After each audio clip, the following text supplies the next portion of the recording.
Afton, Minnesota. We are at Brainerd International Raceway for the MAPerformance Proving Grounds.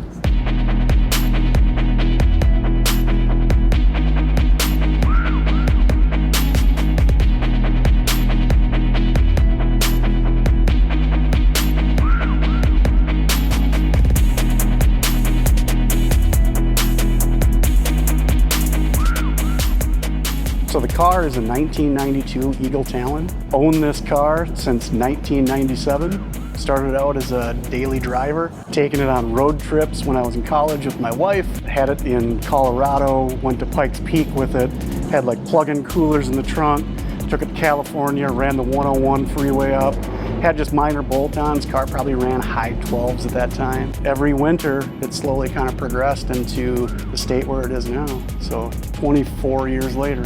So it has just about everything modification-wise.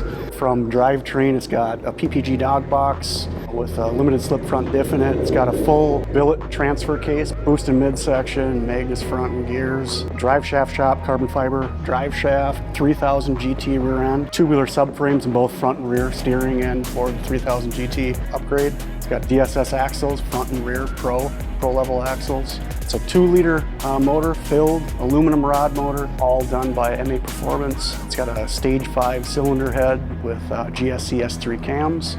I run a 76 millimeter Gen 2 PPE turbo. All of the fabrication on the car, chassis, roll cage, manifold, are all done by myself. And so part of my passion of this hobby.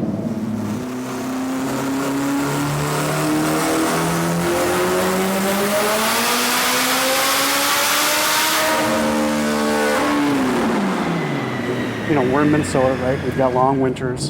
And to get through those winters, I spend time in the garage with a large project typically on the car every winter. And I think it's my passion to fabricate and do everything I possibly can on the car on my own. For instance, this winter it went to a forward-facing turbo manifold and a belt drive fuel pump and fuel cell up front and all the fabrication associated with it.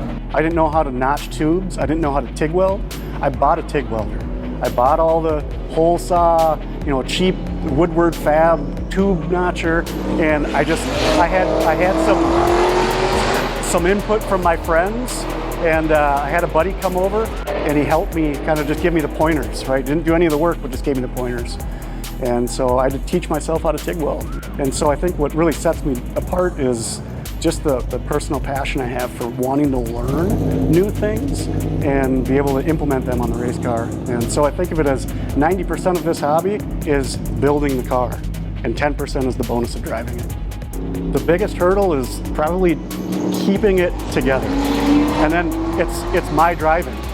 So me, you know, babying the drivetrain, trying to launch smoothly out of the hole, trying to control clutch engagement with power delivery. So it's a lot of me from a challenge perspective, being the driver. Probably overpowering the drivetrain early on, making too much power for what I had. So I was stripping gears, teeth on transmission gears, and braking axles and drivetrain parts like the rear end.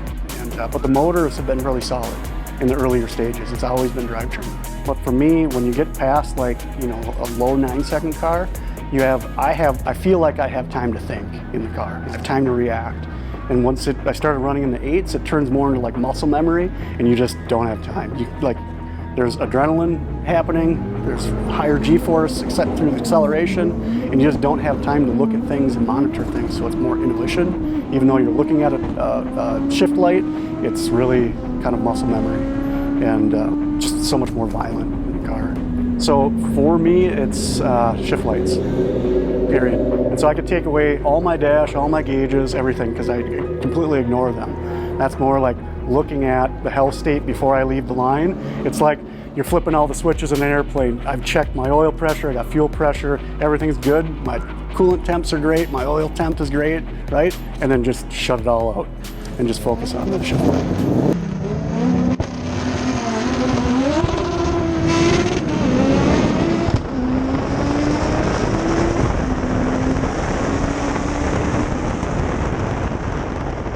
I've always been a car nut. It started with car audio.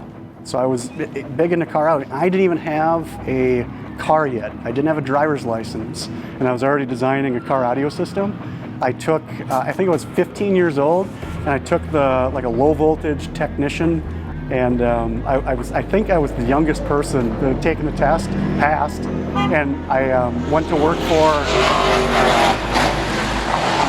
MAPerformance at a really young age. I think I was like 16 or 17, and it started there. So it started with car audio, and then it merged into Lowriders. And I have no idea. I had a friend that had like a Buick Regal and like an 80s G-body, and it had hammer wheels on it and like a 10 switch setup for its hydraulics. And I remember going out and, like, you know, this is gonna date me, but like Warren G, the regulators and that kind of, you know, music, and going out and being in the car and, you know, going through like three-wheel motion, stuff like that. I was just hooked. So I wanted a hydraulic car, lowrider, and I ended up buying a 1966 Chevy Caprice from my late father now, and he had owned the car for like 8 years, and kind of had an idea what I was going to do. So he's a little hesitant to have me cut up this car, but he sold it to me, and I ended up putting a big hydraulic setup on it, and like 4 pumps and 16 switches, and had 100 spoke Dayton wire wheels, and I drove the car a ton like that, like 50,000 miles. It was like the summer car, and we'd take it everywhere, and even went to like lowrider shows in Chicago with it. And I've got a couple little snapshots in Lowrider magazine, hopping the car in a competition, and driving down to Chicago, hopping it, driving it back. And I was in a lowrider car club called Infamous. I still have the plaque hanging in my garage, and you know, jerseys and stuff. I was really, you know, passionate into lowriders and custom cars in general, and kind of have always had, you know, the importance for aesthetics and clean cars and things like that. And I kind of was doing the lowrider path, and then I wanted to get into like the sport compact thing, and so I kind of did both in parallel, and I've kind of maintained that throughout. The Caprice no longer has hydraulics on it. It's got a set of airbags, and I changed the wheels around a little bit, but it's the same lowrider kind of style. So I don't know where my passion will go with cars.